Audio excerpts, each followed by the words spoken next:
All righty, gonna start this reading. Gonna go over it. Bell ringer for you. Talk about the Battle of Britain and video. There we go. Good stuff.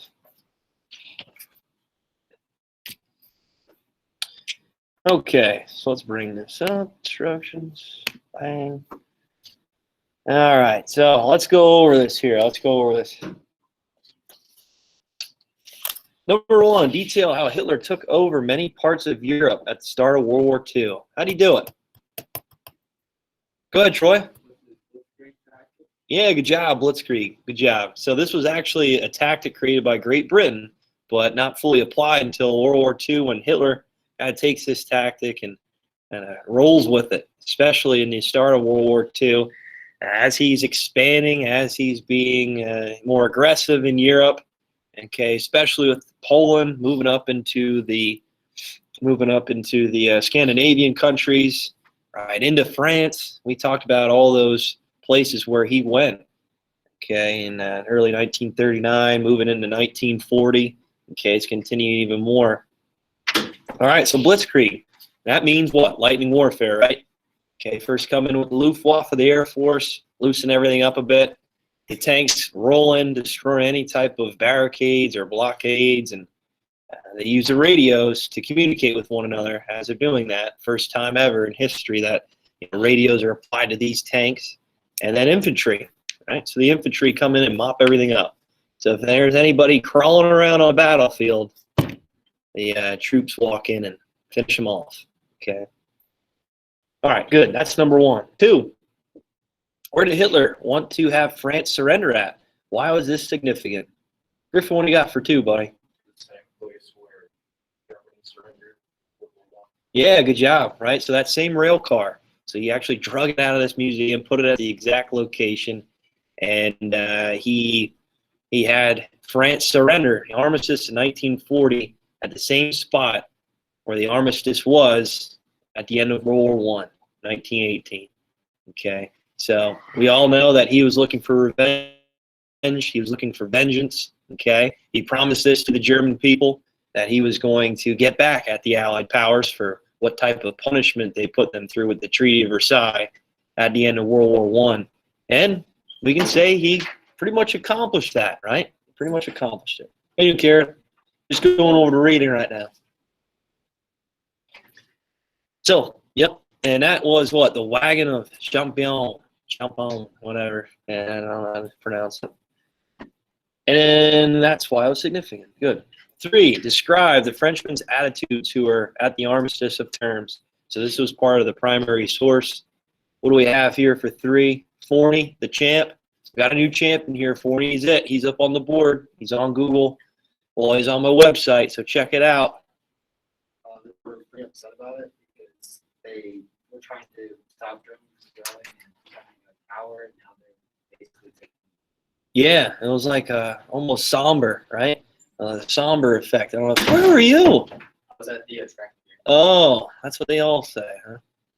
I'm kidding, Jeff. We're going over the reading, all right? I don't know if you turned it in or not. Ooh, I don't know. Okay. But yeah, these Frenchmen were somber, okay? These people there at the armistice, obviously the people in France, they were so disappointed and upset with what happened. Their arch enemy, Germany, just took them over within a little bit over a month, right? It didn't take them too long to actually do that. And many of these French people were very, very upset. If you watch videos, you watch different types of documentaries of it, there's people just kind of crying on the streets. They can't believe what just happened and how quick Germany actually took over France and, well, Paris, and how this was devastating to many of these people, especially these people of high ranking. Okay, they were part of the world, the First World War. They knew the victory, right? They took pride in that, and all of a sudden now things have turned. Tables have turned, right? So these people were very, very upset. These French, as you say, generals, leaders. 4, after reading the article and viewing the picture, what is Hitler's mentality when taking over France? If you had to guess, what do you think the nationalism of Germany was? Do you think Hitler went too far when capturing France? Describe your response in complete sentences. So obviously, there's a little bit more than just one sentence explanation here. And I showed you the pictures yesterday with Hitler, right in front of the Eiffel Tower, okay, at the armistice there in 1940. And one video, he's like dancing around there, right?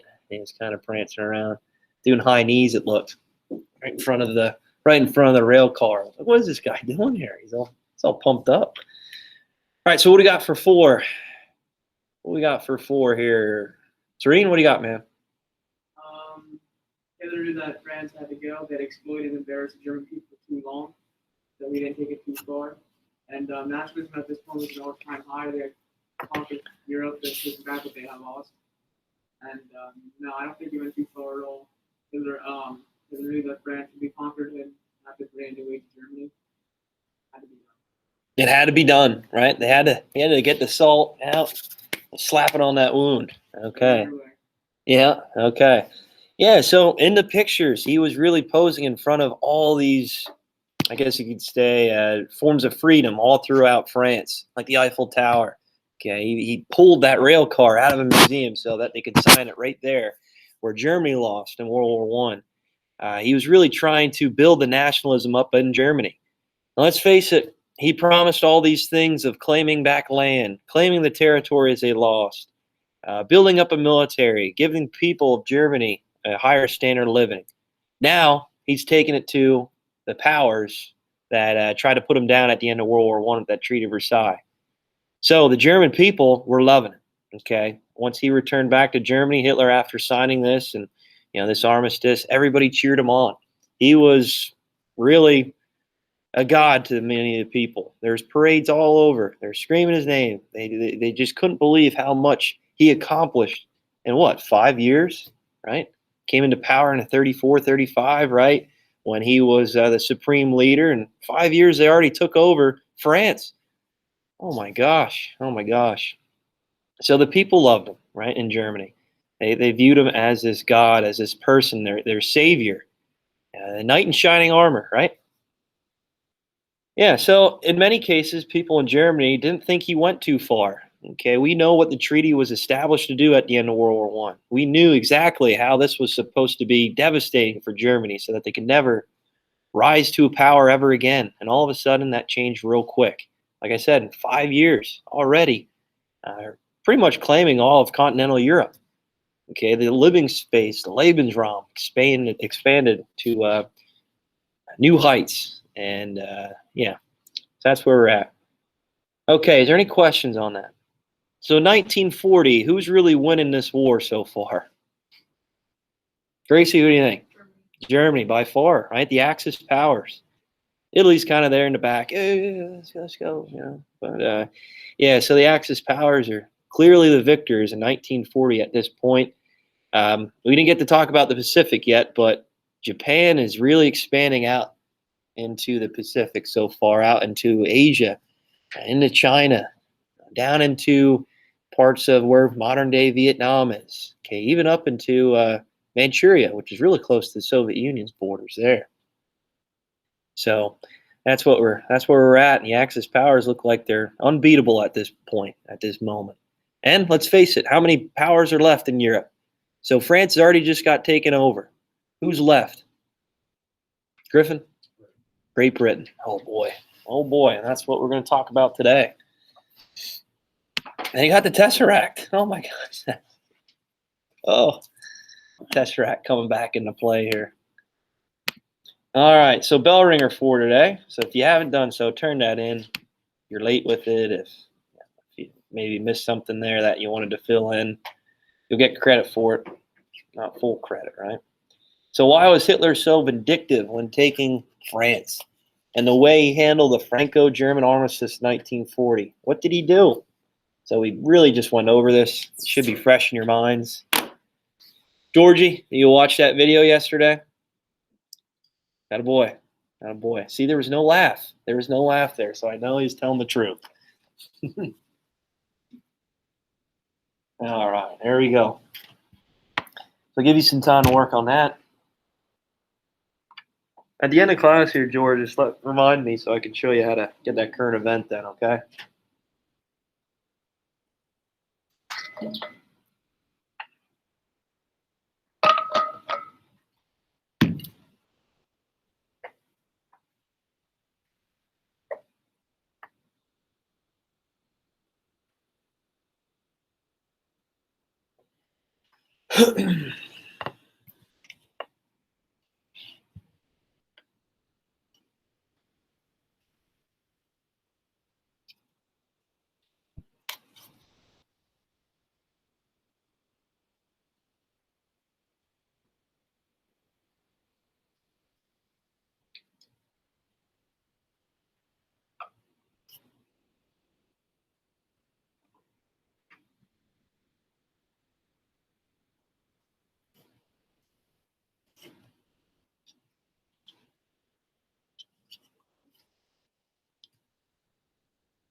What's up? Didn't you just go to start a class? Hang on.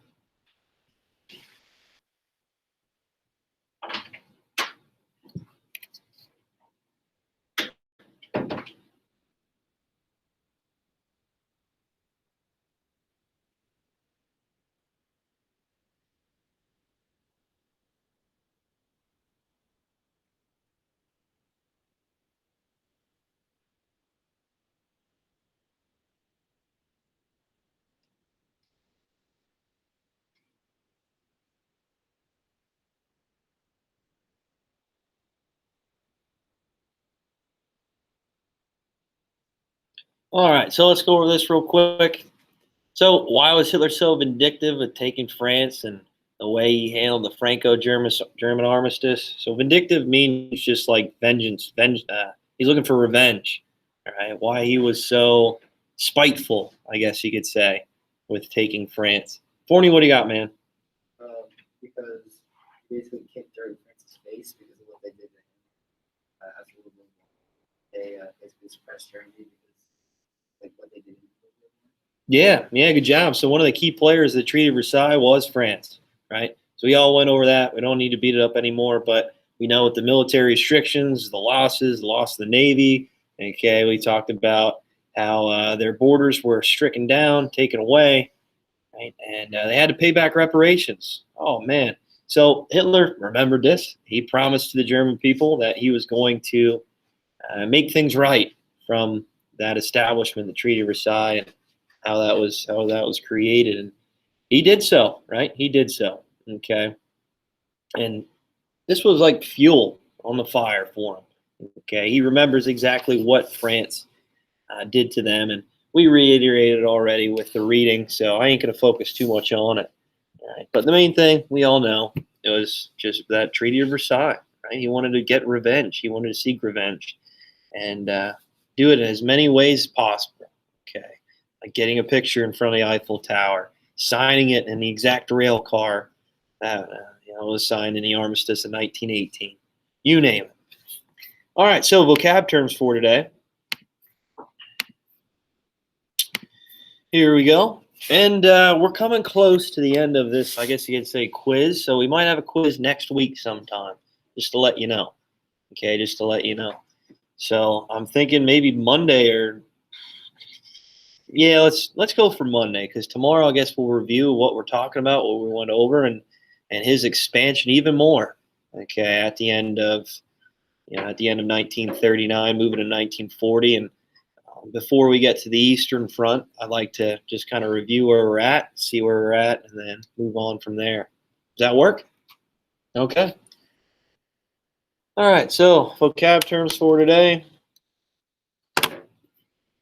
Operation Sea Lion. Ooh. And we're just going to say radar. So the RAF was another one that I wanted to talk about. I'm going to talk about today. But we already have that one down, so we're good to go. So Operation Sea Lion. Radar. Oh, sorry. Battle of Britain. That's what I wanted to put down too. That's the main focus today. There you go. So those three terms.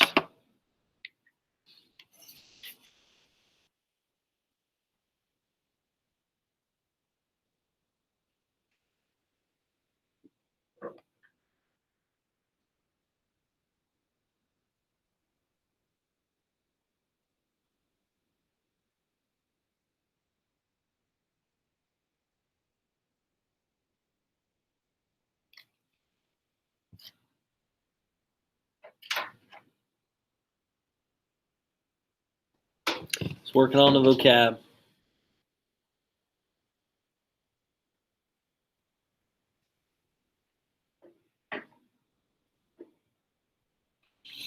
You know, Def Leppard's drummer only has one arm.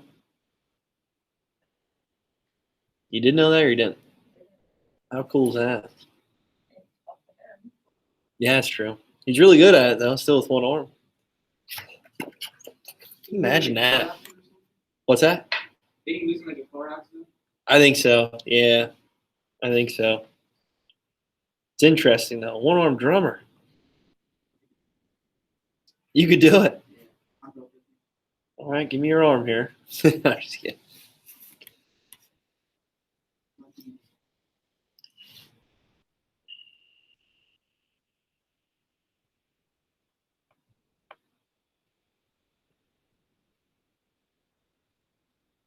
So do you ever hear that song, Photograph?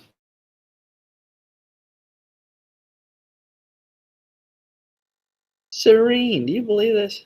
Sing it for me, I'll tell you if I've heard it. No. Why not? That's true. Great voice. Oh, it's a wonderful voice. I don't want to put him to shame, so that's why I won't sing it. Wanting to show off, or- Well, I'm all right.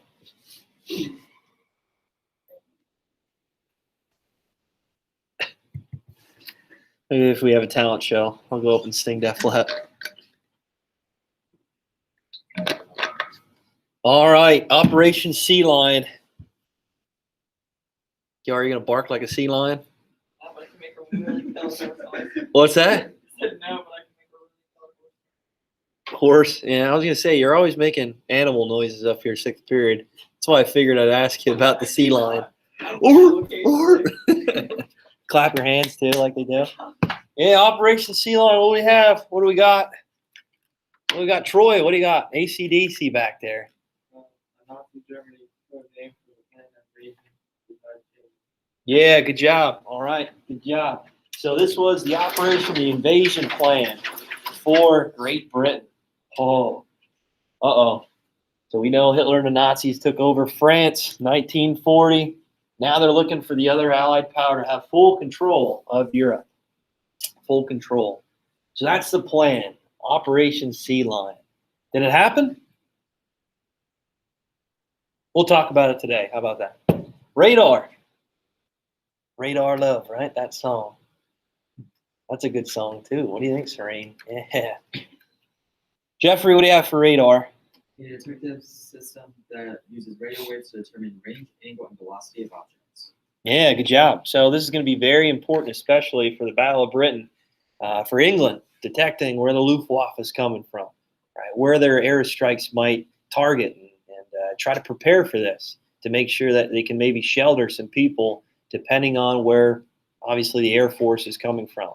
So radar, especially used heavily, Great Britain here. It was developed in World War I, but not to the ability of efficiency of what it is here now in World War II.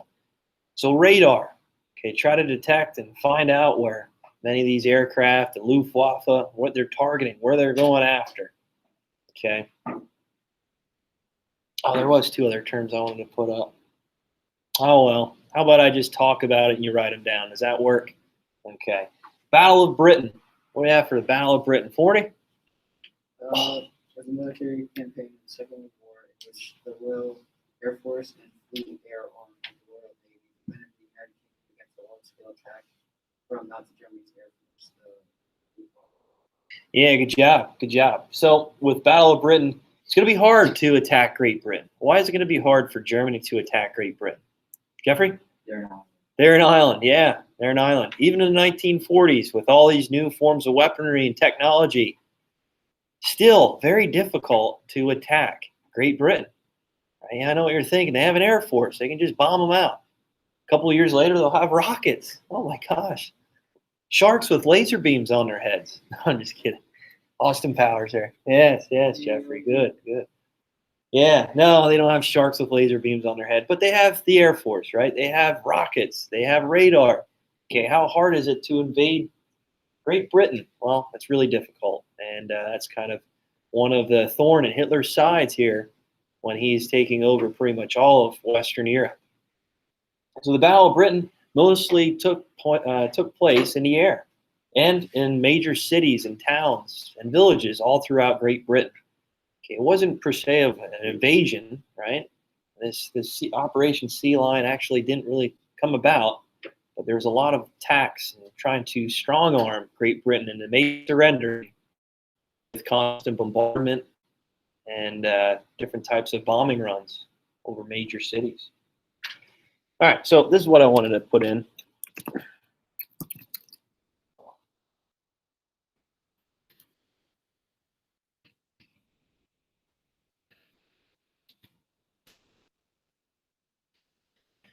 So these types of bombing: saturation bombing, strategic bombing. So it's pretty self-explanatory. What do we have for saturation bombing? What does that mean? What do you think that means? Lent? Yeah. So there's really no clear target. It's like, yeah, we kind of see what we want to target with, like, let's say London. Let's just drop as many bombs as possible. If it hits, if it hits schools, if it hits museums, if it hits civilian centers, hospitals, so be it, right? So be it. It's just going to be taking place as a large-scale attack, bombing runs that could target anything, hit anything, right? Strategic bombing. Obviously, what do we think this is? Serene, what's strategic bombing? Bombing places like industrial centers. Yeah, good job. So especially to try to cut out your enemy, your opposition, the best thing to target is probably industrial centers, factories, businesses. So if you want to put that in parentheses, you can. Military outposts, okay? In some cases, I guess you could say hospitals, even though it's maybe unethical, to try to destroy medical fields so that they can no longer maybe have the ability to help these people back on the battlefield. Supply places and supply areas, you name it. So anything that could maybe give an advantage to an army or creating an army, you name it. But mostly factories, businesses, military outposts. There you go. So not only did the Axis powers do this, especially the Luftwaffe, but the Allied powers did the same thing. And we'll talk about that a little bit more when we get closer towards the ending of the war in Europe. Okay. So is there any questions on that? You guys good with that? All right. Moving on. So real quick, I want to talk about this. I'll play a video for you towards the end of class, and that'll be it for the Battle of Britain. I know what I want to do tomorrow. I'm going to give you this weapons of warfare activity. It's really just introducing a lot of new weapons, technology in World War II. You can look them up, research them, and that's pretty much the class for tomorrow. It's going to be relaxing. It's going to be nice. And then Monday, how about we have a review? Just go over some things that maybe we can discuss and talk about. And then Tuesday, we'll have the test. How's that sound? Okay, cool. All right, so Hitler looks to Britain. We all know that it took a little bit over a month for him to take over France. And we know that at the start of 1939, moving into 1940, there really was only two Allied powers. Okay. Another country will join eventually once they get attacked, Soviet Union, but not just yet. Okay, not just yet. So that being said, France getting taken down, Britain's the only power left. Okay, and what helps them, and what maybe is a form of defense for them, and it makes it harder for Hitler to try to attack them, is that they are an island. They are floating out into the North Sea, into the Atlantic. Okay, they are separated from many of the chaos, the anarchy that's happening and ensuing in Europe. And how are you going to say? Hitler targeted Norway. He invaded up there and pretty much took that land for its resources, Lebensraum, and to establish naval bases. It's a little different of an opponent. Okay, Norway compared to Great Britain, not even close, right? Not even close. And with that, he even caught the Allied powers, France and Great Britain, by surprise. They weren't expecting him to go up to Norway. They weren't expecting him to really attack that country. So he kind of caught him off guard. That's how he was able to take that land, no problem. Even traveling kind of far distances in the North Sea. All right, Great Britain's a little bit of a harder target. For hundreds of years, they've been the most powerful country in the world. And the reason for that was because their Navy, right? Because their Navy. So it's going to be hard to even try to challenge Great Britain. Well, even challenge them out in the open waters and to invade them. All right, so the operation, like I mentioned, the code name for the strike, the invasion, was Operation Sea Lion. We all know that Hitler wanted to try to take out the Western powers. He wanted to try to take out France and Great Britain. He already took care of France. The next one is Great Britain. So he plans this strategy. He plans this idea of invading Great Britain. It's really never been done before, right? All throughout time, all throughout history, the English Channel protects Great Britain from any types of attacks. Okay, and they have heavily defended areas all throughout Great Britain to protect them from ever an invasion. And their navy is so strong that it was almost impossible to get to their borders. So Hitler knows this is going to be a daunting task, right? And one of the reasons why Operation Sea Lion doesn't happen is because he spent a lot of resources, a lot of time, a lot of manpower invading Norway, okay, expanding into parts of Europe with the strike in Poland, with the invasion of France, okay. To take over Great Britain in this short a time, it's going to be very tough. It's going to be a daunting task for him to do. And especially, he didn't really have the technology of invasion pods just yet. He would travel across the English Channel, the treacherous waters, and to land onto Great Britain. But he decides to do something different. So, you know what? If we can't invade them, if we can't take over, if we can't, put troops on the ground in Great Britain, we'll try a different tactic. So, number one, make sure you guys remember these numbers here. Number one, he starts to target their navy, right? So he sends U-boats out, right? He has a Luftwaffe targeting the navy all throughout the English Channel. If he can maybe disrupt it, take out some of this opposition here, maybe eventually he could send troops across the English Channel to invade Great Britain. So try to take out the navy, take out any type of opposition in the English Channel surrounding Great Britain. That's one of the key takeaways there. Right? So you want to try to eliminate the threat out in the open waters. What else do you think he's going to target next? There's one of your vocab terms. I started singing a song with it. So you can't sing. I can sing. I can sing really well, especially in the shower by myself. I can tell everybody about it. It's like, oh, I like the next Queen, right? What's his name? Freddie Mercury. Yeah, Freddie Mercury. So what does he target next, do you think? So yeah, the Navy out in the open waters, destroy the battleships, destroy the destroyers. Destroy the destroyers. Yeah, there you go. Destroy all these different types of opposition out in the English Channel. What does he target next, Lentz? What do you think, man? What are your vocab terms? Just look it over.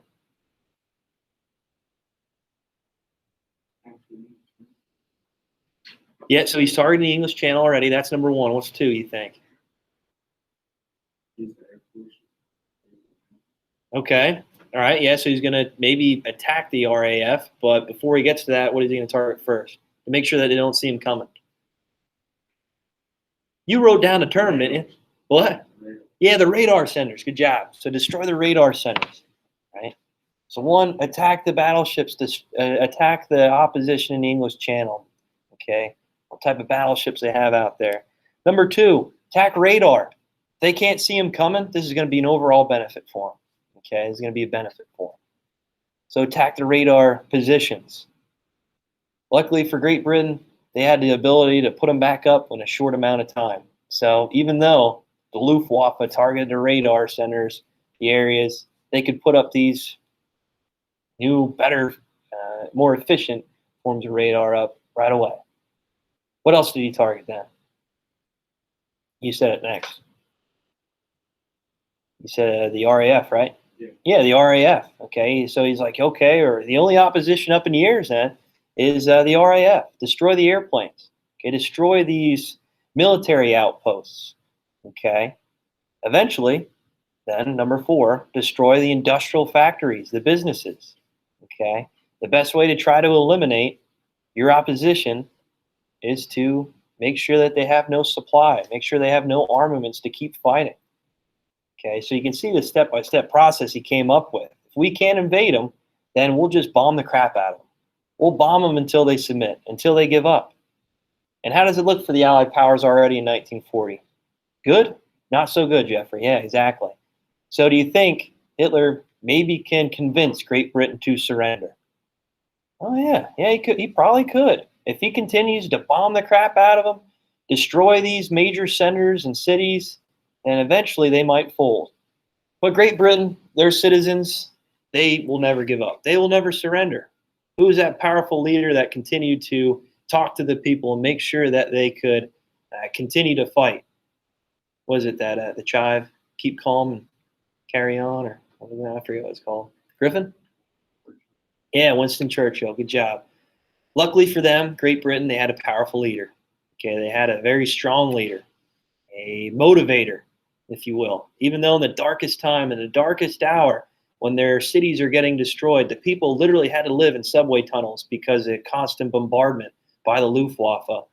He continued to tell them that, ensuring them, hey, this invasion probably not going to happen. So keep calm. We can't surrender. We can't give up.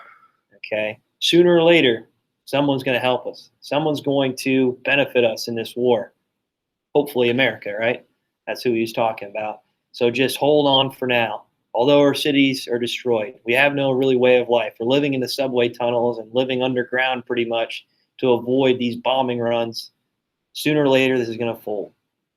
And that's what it constantly was for these British citizens, civilians, constantly airing, the air raids. That you guys ever hear the siren going off here, like the fire siren? Very similar to what it was in World War II, but constantly, all day, pretty much all night, because that's when the Luftwaffe would really try to attack, is at night. You can't see the airplanes coming overhead. That's a better benefit for them. Although, yeah, radar helps out. Still, sight is the best way to try to eliminate your opposition. So at night, constantly the sirens would be going off, constant bombing runs. And luckily for Great Britain, Winston Churchill was the motivator, keeping them strong, making sure that they wouldn't surrender. And luckily for them, the RAF was very strategic, very, as you say, skilled in the airs. Okay, they had the ability to fight the Luftwaffe up in the air. And one of the biggest things was these Spitfires, these Hurricanes they call them. Great Britain's airplanes targeted many of these Luftwaffe bombers. Okay, yeah, the Luftwaffe brought some Messerschmitts over to help out with the dogfights, but for the most part, they were bombing planes. So the Luftwaffe took a heavy toll, took a heavy hit with these bombers going over top because they're not as maneuverable as these Spitfires or these Hurricanes that the RAF had. They were larger, okay, and they carried a lot more men on the ship, obviously, with these bombers. So it was more of a victory for the RAF in the air. Okay, they could take out these bombers before they could maybe hit their target because of the radar. Okay, and it was just amazing that Great Britain held on, that they didn't surrender, even though many of their cities or towns were just left in rubble. The people continue to fight. All right, is there any questions on that? So yeah, Operation Sea Lion really wasn't in full effect. It was more just the Luftwaffe attacking them. And eventually, when we get to closer to 1943, Great Britain will then take the bombardments of these new rockets that Germany's sending over across the English Channel. Oh my gosh, these Nazi scientists, I tell you what, they have all these forms of technology and weaponry. But in 1940, moving into 1941 here, right, England really took a heavy hole and took the brunt of a lot of attacks by the Luftwaffe. But hey, Battle of Britain, if you want to put a success, if you want to say a win, it would go to Great Britain. They didn't give up, and they took out a lot of planes of the Luftwaffe. They took out a lot of, I guess you could say, their will to fight. All right, any questions? You guys good with that? Do you think Great Britain can hold on the the whole, if this continues to happen over 4 or 5 years, do you think they can hold on to that? Probably not, right? So they need someone else to come in and help them out. And that's going to be America. The Soviet Union, too, in the East, right? So we'll talk about that more next week. All right, I was going to play the video, but since we're running short on time, check it out on your own. I'm going to have it on the post there. So check that out. Just summarizes a little bit more in detail about statistics, the numbers, and really how Great Britain won that battle. All right.